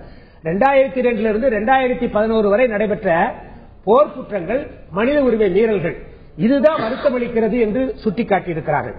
இதில் நீங்க பாத்தீங்கன்னாக்கா, இப்பொழுது இலங்கையிலே அரசியல் மாற்றம், ஆட்சி மாற்றம் ஏற்பட்டிருக்கிற காரணத்தினால அங்க ஹைபிரிட் மெக்கானிசத்தின் மூலமாக நீங்கள் தீர்வை காணுங்கள் என்று சொல்லுகிறார்கள். நாங்க என்ன கேட்கிறோம்னாக்கா, ஏற்கனவே LLRC அறிக்கை, சமூக நல்லிணக்கத்திற்கான அந்த அறிக்கை இருக்கு இல்லையா, அதனுடைய பரிந்துரைகளே வந்து முதல்ல 13வது திருத்த சட்டமே இன்றைய வரையில மத்திய இலங்கை அரசினால ஏற்றுக்கொள்ளப்படவில்லை. அதற்கடுத்து இப்ப LLRC அறிக்கையில ஒரு முக்கியமான 2 பரிந்துரை. ஒன்னு வந்து காணாமல் போனவர்களை வந்து இது பண்ணணும், அடுத்தது இந்த ராணுவ கட்டுப்பாட்டில் இருக்கிறவங்களை விடுதலை செய்யணும். இதெல்லாம் கூட ஏற்றுக்கொள்ளப்படவில்லை. அதை விட ராணுவ 2 ஆண்டுகளா விசாரணை நடத்திச்சு, யாருமே தவறு செய்யவில்லை அப்படி என்று சொல்லுது. ஏற்கனவே கொத்தபய ராஜபக்சே வந்து நோ வார் கிரைம், அதாவது ஜீரோ கேஷுவாலிட்டி, ஒருத்தர் கூட சாகடிக்கப்படலன்னு சொன்னாங்க. ஆனா கடைசி கட்ட போர்ல 70,000 பேருக்கு மேல கொல்லப்பட்டிருப்பதாக இந்த OASL ரிப்போர்ட்டே வந்து தெளிவா சொல்லி இருக்கு. ஆக இப்படிப்பட்ட இதுல என்ன சூழ்ச்சி இருக்குன்றது ஒரு நேரம் இல்ல, ஒரு சிறிய இடைவெளி இருக்கு, ஒரு சூழ்ச்சி இருக்குதா நீங்க சொல்றீங்க. இந்த நம்முடைய பாஜகவுடைய மாநில செயலாளர் திரு KT ராகவன் நம்முடைய இருந்திருக்காங்க. உங்களை நிகழ்ச்சிக்கு வரவேற்கிறேன். உங்கள்ட்ட தான் நான் கேள்வி கேட்க விரும்புறேன். நேற்று இந்த நிகழ்ச்சியில் நீங்க கலந்து கொண்ட போது ஆணையத்துடைய அறிக்கை வரட்டும் நான் சொல்றேன் அப்படின்னு ஒரு 3-4 கேள்வி பதிலளிச்சீங்க. அறிக்கை வந்துருச்சு, நீங்க பதில் சொல்ல நேரம் வந்திருக்காரு நினைக்கிறேன். தமிழக சட்டமன்றமும் கூட தன்னுடைய கோரிக்கையை மத்திய அரசுக்கு தான் வைத்திருக்கிறது. மத்திய அரசு தானே ஒரு தீர்மானத்தை முன்மொழிய வேண்டும், அமெரிக்காவை தன் பக்கம் ஈர்க்க வேண்டும் என்று. இப்போது ball is in your court. அதாவது இன்னைக்கு வந்திருக்குது, அதுல 2 விஷயம் சொல்லப்பட்டிருக்கிறது. ஒன்னு வந்து எக்ஸஸ் பை ஸ்ரீலங்கன் ஆர்மி, அதே நேரத்தில் LTT பத்தி கூட அதுல வந்திருக்கிறது. இதை பற்றி விவாதம் நடக்கும். இன்னைக்கு UNHRCல வந்து இந்தியா கூட இப்போ உறுப்பு நாடா இருக்குது. அதனால அந்த இடத்துல விவாதம் நடக்கும். அதுக்கப்புறம் அது யூஎன் ஜெனரல் கவுன்சிலுக்கு ரெக்கமெண்ட் ஆகும். இதுதான் சிஸ்டம் ப்ரொசீஜர். சோ இப்ப வந்திருக்கிறது விவாதம் நடக்கும். இந்தியாவும் கூட அதுல பார்ட்டிசிபேட் இதற்கு அடுத்த கட்டமாக ஒன்று இருக்கு. இந்த அறிக்கை தாக்கல் மட்டுமே இல்ல, அதனுடைய விளைவுகள் மட்டுமே இல்ல, அமெரிக்காவுக்கு முன்மொழிய போகிற தீர்மானம் இருக்கிறது. அதுல அவர்கள் என்ன மாதிரியான வார்த்தைகளை பயன்படுத்துகிறார்கள், அதுல இந்தியாவோட பங்களிப்பு என்னவா இருக்க போது நான் பாக்குறோம். ஏற்கனவே இதே போல முன்மொழியப்பட்ட தீர்மானத்தில் அதை டைலூட் பண்ணதே இந்தியா தான் சொல்லிட்டு நீங்க உட்பட பலர் நம்ம ஐக்கிய முற்போக்கு கூட்டணி அரசு போது திட்டணும் நம்ம மத்திய அரசு. அப்ப இன்னைக்கு அந்த தீர்மானம் வரப்போது. இந்த ஐநா மனித உரிமை அறிக்கை ஒரு பக்கம் வச்சிருங்க, அமெரிக்கா கொண்டு வர போற தீர்மானத்தை நம்ம என்ன செய்ய போறோம்? தமிழக அரசு வலியுறுத்தக்கூடியது இந்தியாவே ஒரு தீர்மானத்தை முன்மொழிய வேண்டும். போர்க்குற்ற விசாரணை, மனித உரிமை மீறல், இனப்படுகொலையை வலியுறுத்தி இந்தியா ஒரு தீர்மானத்தை முன்மொழிய வேண்டும் என்று தமிழக சட்டமன்றத்துடைய கோரிக்கை. ஆனா இந்த கமிஷன் போட்டது எல்லாமே on the basis of earlier petitions. அதன் அடிப்படையில் தான் இந்த கமிஷன் போடப்பட்டது. இப்ப ரிப்போர்ட் கொடுத்திருக்காங்க. இன்றைக்கு பொறுத்த வரைக்கும் நீங்க அமெரிக்காவோட தீர்மானமே எடுத்து பாருங்க.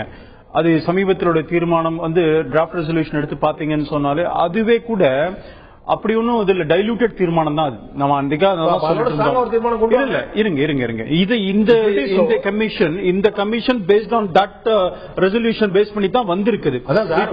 அமெரிக்கா கொண்டு வர போற தீர்மானத்துல நிறைவு இல்லைன்னா இந்தியன் கவர்மெண்ட் பாரதிய ஜனதா கட்சியை பொறுத்த வரைக்கும் இந்த இடத்துல நாங்க என்ன சொல்றோம்னு சொன்னா, குற்றவாளிகள் தண்டிக்கப்படணும் முதல்ல சொல்லிட்டு இருக்கிறோம். நாங்க தமிழ்நாடு பிஜேபி நாங்க ஏற்கனவே வாய்ப்பு பாரதிய ஜனதா கட்சியாக மட்டுமல்லாமல் ஆட்சி நடத்தக்கூடிய இந்திய பேரரசை ஆளக்கூடிய நாடாக அரசாங்கம் சரியான நேரத்தில் சரியான முடிவை எடுக்கும். அது இப்ப விவாதம் வரணும். உங்களுக்கு தெரியும், இது அப்படியே பால் பாஸ் பண்ணக்கூடிய கேம் இல்ல. இப்ப விவாதம் நடக்கும் என்பதே அல்ல. இந்த மனித உரிமை ஆணையத்துடைய அறிக்கை பற்றிய விவாதம் ஒரு பக்கம், தமிழக சட்டமன்ற தீர்மானம் 4 வரிகளும் நச்சென்று சொல்கிறது. இந்திய அரசு ஒரு தீர்மானத்தை முன்மொழிய வேண்டும். போர்க்குற்றம், இனப்படுகொலை, மனித உரிமை மீறல் மூன்றை முன்னிறுத்தி இந்திய அரசை முன்மொழியணும். இதுதான் கோரிக்கை. தமிழக சட்டமன்றத்துடைய முதல் தீர்மானம் இல்ல. பலமுறை இது மாதிரி தீர்மானம் எல்லாம் போட்டிருக்காங்க.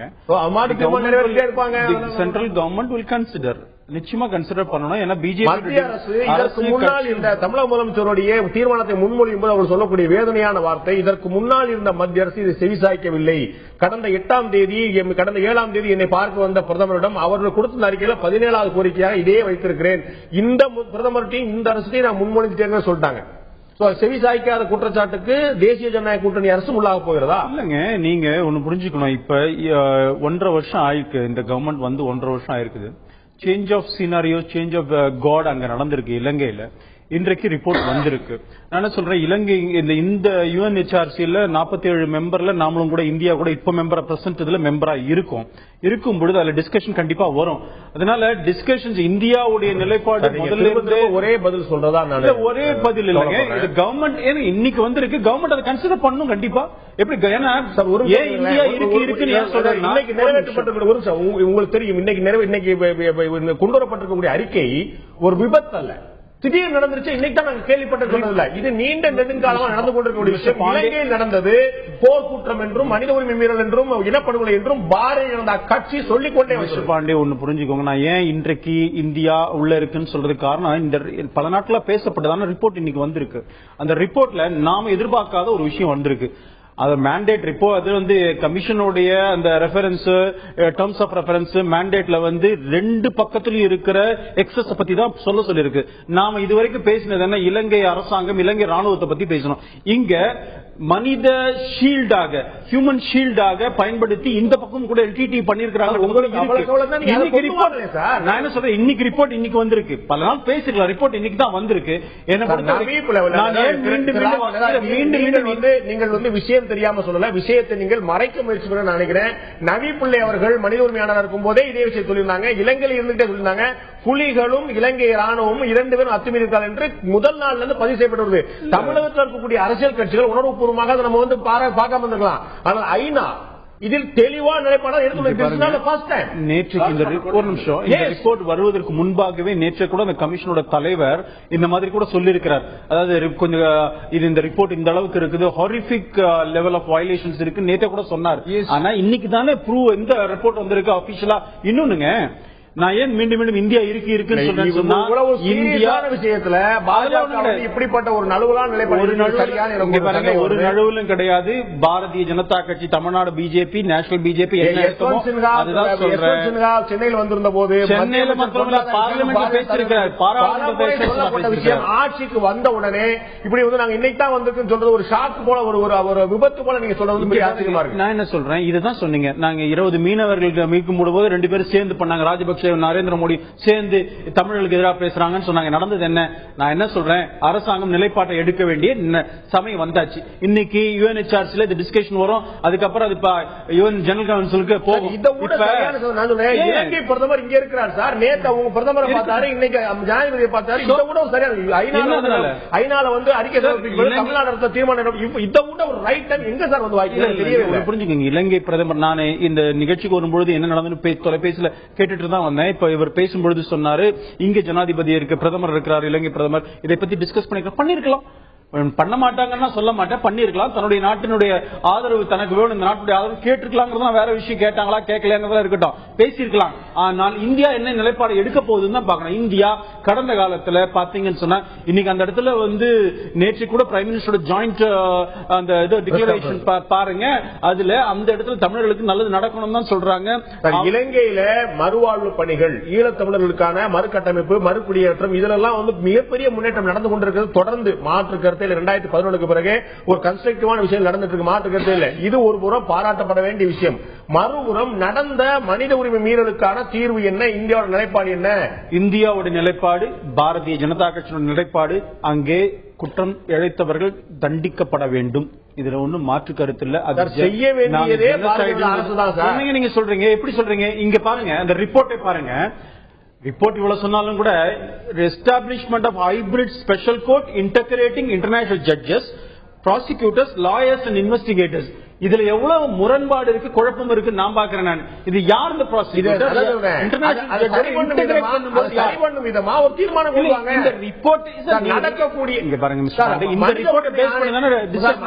ஆணையத்தோடைய கூட்டம் நடக்குது, 30வது கூட்டம் நடக்குதுன்னு தெரியுமில்ல, இந்திய அரசுக்கு தெரியாம இருந்திருக்காங்க, நம்ம உறுப்பினர் தெரியுமில்ல, அப்ப நாமளே முன்மொழிந்திருக்கலாமே. தாக்கல் செய்யப்பட போகிற வரைக்கும் இன்னைக்கு 2 மணிக்கு தாக்கல் செய்யப்படுற ஊரறிஞ்ச விஷயமா இருக்கட்டும். என்ன ரிப்போர்ட் வருதுன்னு இப்பதானே தெரியுது உங்களுக்கு. இலங்கையில தவறு செய்வது தண்டிக்கப்பட வேண்டும். ராகுல் இப்ப சொன்னாரு. கண்டிப்பா அதுக்கு ஒரு தீர்மானம். தவறு செய்தவர்கள் யாராக இருந்தாலும் தண்டிக்கப்பட வேண்டும். ஏங்க நான் என்ன சொல்றேன், அது தீர்மானத்துல இங்க அதை பத்தி பேச போறமே நாமளே இருக்கிறோம். மனித உரிமை பேசாம இருக்கிறாரு. பாரதிய ஜனதா அரசு, தேசிய ஜனநாயக கூட்டணி அரசு அதை பேசிருக்கலாமே சார். ஆசிய கண்டத்தில் இருக்கிற 13 நாடு 3 வருஷத்துக்கு ஒரு தடவை வரும். அதுல இப்ப இந்தியா அங்க இருக்கு சார். UNHRC அந்த கமிட்டி மெம்பர் சொல்றேன். அதனால அந்த இடத்துல பாத்துப்போம் சார். நீங்க என்ன சொல்ற, அந்த வாய்ப்பெல்லாம் நமக்கு இருக்கே. இப்போ வெளியில இருந்தா பரவாயில்ல, நாம இப்ப மெம்பர் அங்க நம்ம டேர்ம்ல இருக்கோம், 3 வருஷம் டேர்ம்ல இருக்கோம். 2017 வரைக்கும் நம்ம அங்க இருக்கோம். எஸ், அங்க இருப்பீங்க, அது சந்தேகம் இல்ல. ஆனா வந்து ஏதாவது செய்வீங்களான்னு தெரியல. என்னோட புத்தாலியா அரசாங்கம் ஏதாவது செஞ்சதா, நரேந்திர மோடி அரசாங்கம் ஏதாவது செஞ்சதான்னு நாட்டு மக்களுக்கு தெரியும், அங்க இருக்கிற இலங்கை தமிழர்களுக்கும் தெரியும். அதனால தான் இப்ப பிரசிடண்டா இருந்தாலும் பிரைம் மினிஸ்டர் தான் முதல்ல இங்க வராங்க. இந்தியாவோட மன்மோகன் அரசு செய்யவில்லை என்று தமிழக முதலமைச்சர் பதிவு செய்திருக்கிறார். அதே குற்றச்சாட்டுக்கு பாஜக நரேந்திர மோடி அரசாங்கம் 5 தூக்கு தண்டனை கைதிகளை காப்பாற்றிய அரசாங்கம், இது மீனவர்களை காப்பாற்றிக் கொண்டிருக்கின்ற அரசாங்கம். அதனால இதையும் செய்யும். நாங்க பிரசிடென்ஸ் இருக்கு, செஞ்சிருக்கிறோம், காப்பாற்றி இருக்கிறோம். 700 பேரை செத்தா போட்டு விட்டு வந்துடல. நாங்க சின்ன நாடு எல்லாரும் கொண்டாங்க. அந்த மாதிரி அரசாங்கம் மீனவர்களை காப்பாற்றிய பெருமை உங்களை சேரும். மீனவர்களை மட்டுமா காப்பாற்றினார்கள், மற்றவர்களையும் தான் காப்பாற்றினாங்கிற ஒரு பழி சொல்லுக்கு ஆளாயிரம் வேண்டாம் சொல்லி விரும்புறேன். இதுக்கிடையில நம்ம வந்து ஐநாவுடைய மனித உரிமை ஆணையருடைய செய்தி தொடர்பாளர் ரவீனா சம்தாசினி நமக்கு வந்து பிரத்யேகமாக தந்தி டிவிக்கு நம்முடைய ஹரிஹரனுக்கு வந்து பிரத்யேகமாக நேர்காணல் அளித்திருக்கிறார். அதுல ஏன் இனப்படுகொலையை அடையாளப்படுத்த முடியவில்லை, இந்த மனித உரிமை ஆணையத்தோட அறிக்கையில இனப்படுகொலை நடந்திருக்கிறது என்ற வார்த்தை ஏன் கொண்டு வர முடியவில்லை, இனப்படுகொலை என்ற முடிவுக்கு ஏன் வர முடியவில்லை, அவர் சொல்லியிருக்கக்கூடிய பிரத்யேகம் அளிக்கக்கூடிய தகவல் என்ன இப்போது கேட்கலாம். With what has been established by the investigation, is there prima facie to say that there has been a committing of genocide in Sri Lanka as believed widely? We have found strong evidence of war crimes and crimes against humanity committed by both sides. Now we're talking about really serious violations, including unlawful killings, sexual violence, torture, the targeting of civilians, forced recruitment of children, for their use in armed conflict, arbitrary detention, very, very serious violations. And the most important element of this report is that we have established that these violations were not small pockets of violations committed by individuals.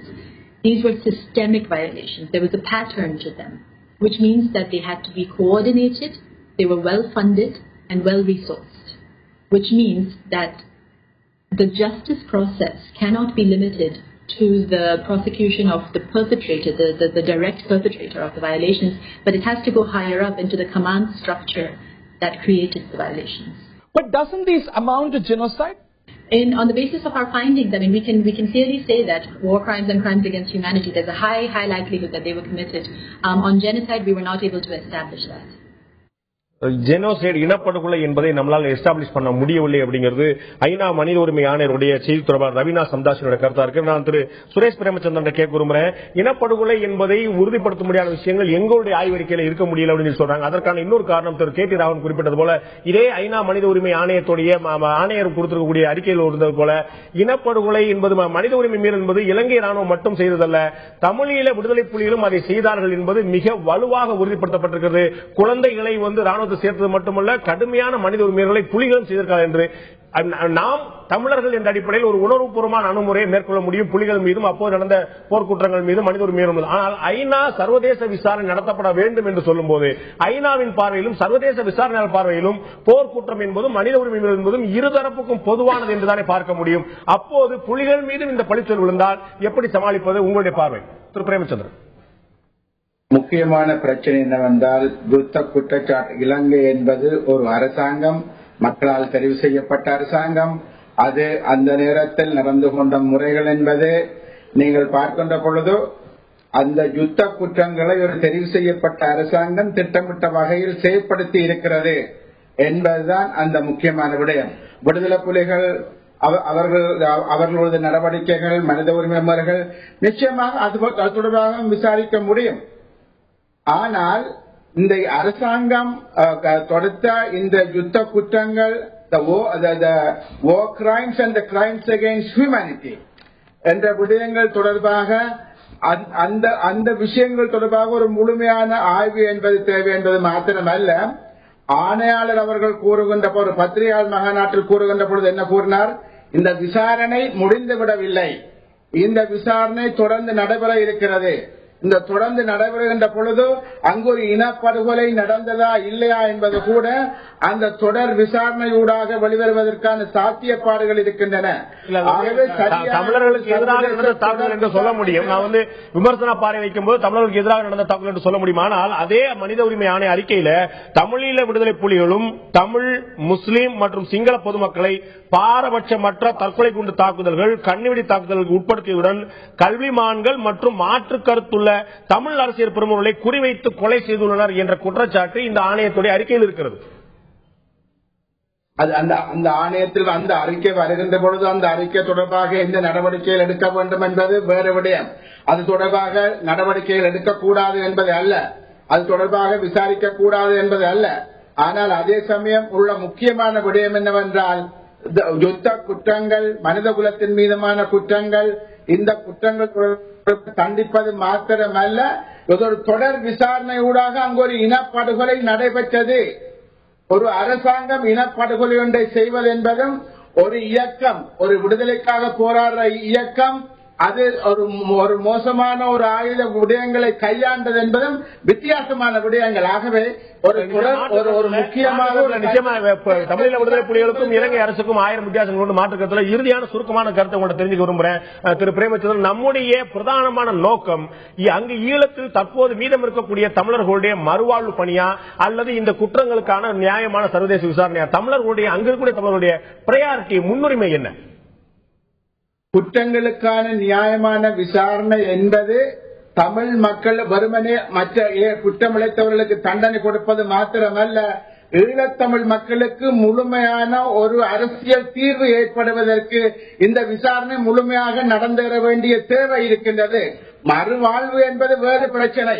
Tamil மக்களினுடைய தேசிய இன பிரச்சனைக்கான தீர்வு என்பது முதன்மையானது. அது எப்பொழுது வரும் என்றால் இது ஒரு முழுமையான விசாரணையின் பின்புதான் அது வருவதற்கான சாத்தியப்பாடுகள் இருக்கிறது. ஆகவே முழுமையான விசாரணை என்பதுதான் தேவை. முழுமையான விசாரணை தான் பிரதான நோக்கமா பாக்குறேன். நான் திரு ராதாகிருஷ்ணனுடைய இறுதியான கருத்தை தெரிஞ்சுக்க விரும்புறேன். மனித உரிமை ஆணையர் திரு உசேன் அவர்கள் சொல்லும் போது புதிய அரசுடைய நம்பிக்கை தரும் சூழல்ல இந்த அறிக்கையை நாங்கள் தாக்கல் செய்யறோம் சொல்லி இலங்கை அரசு பற்றி மாறி இருக்கக்கூடிய அரசியல் சூழலை பற்றி ஒரு நம்பிக்கை தெரிவிக்கிறார். மங்கள சமரராட்ட கூட ஆப்த ரெக்கார்டு நிறைய விஷயங்கள் பேசும்போது அவங்களோட ரொம்ப கார்டியலான ரிலேஷன்ஷிப் எங்கள் இருந்தது. மிக நிறைய விதமான ஒத்துழைப்பு முந்தைய அரசு ஒப்பீட்டு அளவில் பார்க்கும்போது இந்த அரசுடைய ஒத்துழைப்பு அதிகமாக சொல்றாங்க. Change of government, change of guard, அங்க ஒரு சர்வதேச சமுதாயம் இந்த பிரச்சனை அணுகக்கூடிய விதத்திலே ஒரு மாற்றத்தை ஏற்படுத்த நினைக்கிறீங்களா? மாற்றத்தை ஏற்படுத்தியுள்ளது. ஆனால் அங்கு நடக்கிறது என்னன்னா, ஒரு தேசிய ஒற்றுமை கவர்மெண்ட் என்று நேஷனல் யூனிட்டி கவர்மெண்ட் ஃபார்ம் பண்ணிருக்காங்க. யார் ஃபார்ம் பண்ணிருக்காங்க? ஐக்கிய கட்சியும் அதுபோல சுதந்திர கட்சியும், யுனைடெட் நேஷனல் பார்ட்டியும் SLFP-யும் சேர்ந்து ரெண்டு சின்னல பார்ட்டிகள் சேர்ந்து ஒரு நேஷனல் யூனிட்டி கவர்மெண்ட் எப்படி ஃபார்ம் பண்ண முடியும்? இதுதான் இங்க இருக்கிற முரண்பாடே இதுதான். அதாவது ஜெனீவால இருந்து பார்க்கும்போது நல்லது, ஐயோ ரூலிங் பார்ட்டி ஆப்போசிஷன் வந்துட்டாங்க, இதுதான் பெரிய சூழ்நிலை, இங்கதான் இப்பதான் வந்து சொல்யூஷன் வரும்னு நினைக்காங்க. ஆனா தமிழ் நேஷனல் அலையன்ஸ் எங்க போச்சு? தமிழ் தேசிய கூட்டமைப்பு மூன்றாவது கட்சியா இருந்தாலும் எதிர்க்கட்சி அந்தஸ்து கொடுக்கப்பட்டிருக்கு. ஒரு தமிழ் தேசிய கூட்டமைப்பு கொடுத்துக்காம தவிர்த்துக்க முடியல. என்னுடைய வாதமே முடியும் இல்ல, என்னுடைய வாதமே கிடையாதுங்கிறது தான். இந்த தமிழ் தேசிய கூட்டமைப்பு இது ஒரு சின்ன ஒரு கிரம்ஸுக்காக போய் ஒரு ஆப்போசிஷன் லீடர் பதவியை ஏற்கிறது ரொம்ப கொச்சையான ஒரு விஷயம் தான் கருதுவேன். ஏனென்றால் இது சிறிசேனாவும் ரணிலும் சேர்ந்து அழைப்பு கொடுத்திருக்க வேண்டும் தமிழ் நேஷனல் அலையன்ஸுக்கு. நாங்க நேஷனல் யூனிட்டி கவர்மெண்ட் ஃபார்ம் பண்ணிட்டு இருக்கோம், தமிழர்களும் அதுக்கு வர வேண்டும் என்ற அழைப்பு கொடுத்திருக்க வேண்டும். அது அழைப்பு கொடுக்காதனால I honestly doubt the intentions of this government. இது எங்கேயும் போகாது, இது மறுபடியும் ஒரு கண்டுடைப்பு நாடகம் என்றுதான் நான் கருதுவேன். திரு ராகவன், உங்களுடைய இறுதியான சுருக்கமான கருத்துக்கள். அதாவதுங்க, இன்றைக்கு நடந்த இந்த விஷயத்துல பாத்தீங்கன்னா இந்த ரிப்போர்ட்டே கூட வந்து ரெண்டு பக்கமும் குற்றம் சாட்டி இருக்கிறது. அதிலே கூட இன்டர்நேஷனல், அதாவது இலங்கை சாராத, இலங்கை சம்பந்தப்படாத விசாரணைங்கிற மாதிரி வரல. அதை பார்த்தா அப்படி தெரியல. ஆனா அதே நேரத்தில் அமெரிக்காவுடைய தீர்மானம், கடந்த காலங்களில் அமெரிக்கா எந்த அளவுக்கு ஒரு ஃபோர்ஸ்ஃபுல்லா இருந்ததோ அது இப்ப இருக்காது. அண்ட் நம்ம வந்து பாரதிய ஜனதா கட்சியை பொறுத்த வரைக்கும், இந்திய அரசாங்கத்தை பொறுத்த வரைக்கும் அங்க இருக்கிற இந்த ஜெனோசைட், நாங்க சொன்ன வார்த்தையை அதை திருப்பி கூட பயன்படுத்துறேன். அதனால இது வந்து அதுக்கு தண்டிக்கப்பட வேண்டும் தான் எங்களுடைய எண்ணம். இதை பொறுத்த வரைக்கும் அரசாங்கம், மத்திய அரசாங்கம் தன்னுடைய நிலைப்பாட்டை இந்த இதுல வரும்போது டிஸ்கஷன்ல கண்டிப்பா தெரிவிப்பாங்க. நீங்க இப்ப டிஎன்ஏ லீடரை பொறுத்த வரைக்கும் இப்ப கூட நான் கேள்விப்பட்டேன், சுமந்திரன் அங்கதான் இருக்கார், ஜெனீவால இருக்காருன்னு கூட கேள்விப்பட்டேன். எல்லா இந்த மாறுபட்ட சூழ்நிலையை கருத்தில் கொண்டுதான் இது நடைபெறுங்கிறது தான் நான் நினைக்கிறேன். ராஜபக்ஷ அரசாங்கம் இருந்ததுன்னா இந்த சிச்சுவேஷன் இப்ப மாறி இருக்கிறோம். இப்ப மாறுபட்ட சூழ்நிலை கருத்தில் கொண்டுதான் அங்க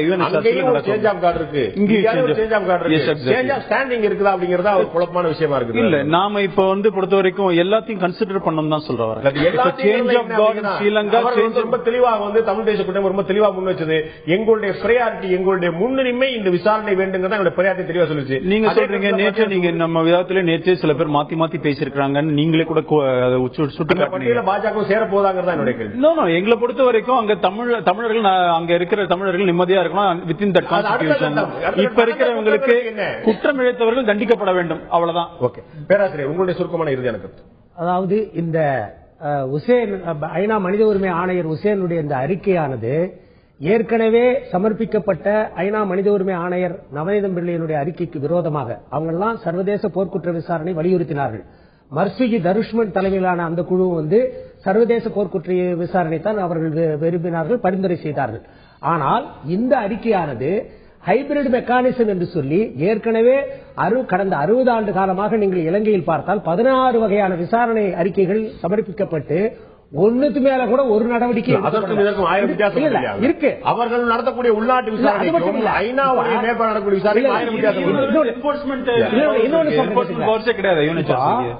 இந்த இப்ப இருக்கிற அதிபர், இலங்கை அதிபர் இருக்கிறார் இல்லீங்களா, அவர் என்ன பண்றாரு, சரத் பொன்சேகா, யார் இந்த போர்க்குற்ற இதுல ஈடுபட்டாங்களோ ஜெனரல் டயஸ், சரத் பொன்சேகாவுக்கு எல்லாம் பதக்கம் கொடுத்து பதவி உயர்வு கொடுக்கறாங்க. ஆக இப்படிப்பட்டவர்களை வைத்து அங்க ஹைபிரிட் மெக்கானிசத்தின் மூலமாக நீதி கிடைக்குமா? நிச்சயமா கிடைக்காது. சர்வதேச நீதி என்னவென்றால் கொசாவாவுக்கு, ஈஸ்ட் தீமோருக்கு, அதே போல எரிட்ரியாவுக்கு, தெற்கு சூடானுக்கு எப்படி நீதி கிடைத்தது?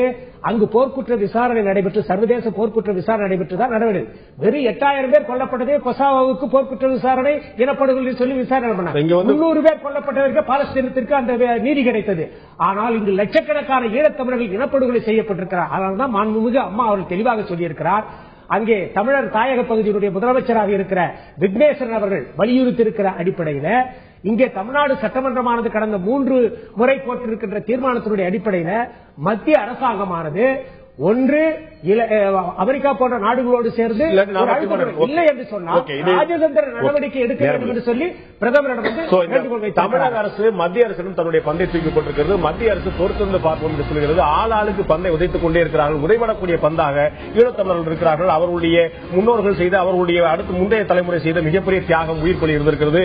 நிச்சயமாக ஐநா மனித உரிமை ஆணையம் கொடுத்திருக்கக்கூடிய இந்த அறிக்கை ஒரு கொண்டாடப்பட வேண்டிய விஷயம் இல்லை என்றால் நிச்சயமாக ஒரு ஆறுதல் அளிக்கக்கூடிய விஷயமா இருக்கிறது. இது வந்து இனப்படுகொலை மனித உரிமை மேல் நடந்திருக்கிறது என்பதை அதிகாரப்பூர்வமாக பதிவு செய்யக்கூடிய விஷயமா இருக்கிறது. இரண்டு தரப்பிலுமே கூட ஆறுதல் அளிக்கக்கூடிய இந்த விஷயம் அடுத்த கட்ட பார்வையாக அமெரிக்கா கொண்டு வரப்போகிற தீர்மானம் அது நிறைவேற்றப்படுகிறது. அதில் என்ன அம்சங்கள் இடம்பெற்றிருக்கின்றன என்று பார்க்க கவனம் போகிறது. இதையெல்லாம் தாண்டி அடுத்த கட்டமாக வெறும் தீர்மானங்களும் வாக்கெடுப்புகளும் அறிக்கைகளும் கருத்து கணிப்புகளும் கணக்கெடுப்புகளும் பொது வாக்கெடுப்புகளும் என்று மாறி மாறி கட்டங்கள் சென்று கொண்டே இருந்தாலும் கூட உருப்படியாக அந்த இனப்பிரச்சனைக்கு நீண்ட நெடுங்காலம் இருக்கக்கூடிய இனப்பிரச்சனைக்கு என்ன தீர்வு வரப்போகிறது பொறுத்து பார்க்க வேண்டிய விஷயம். செல்ல வேண்டிய தூரம் மிகப்பெரிய தூரமாக இருக்கிறது. மிகப்பெரிய தூரம் நடந்து பயணிக்க வேண்டியிருக்கிறது மாற்ற கருத்திலே. அந்த மக்களுக்கு என்ன நீதி கிடைக்கப் போகிறது பொறுத்து பார்ப்போம். நிகழ்ச்சியில் கலந்து கொண்டு கருத்து விருந்தினர்கள் 3 பேருக்கு நன்றி. பார்த்த உங்களுக்கும் நன்றி நண்பர்களே. மீண்டும் இன்னும் நிகழ்ச்சி சந்திப்போம். நன்றி, வணக்கம்.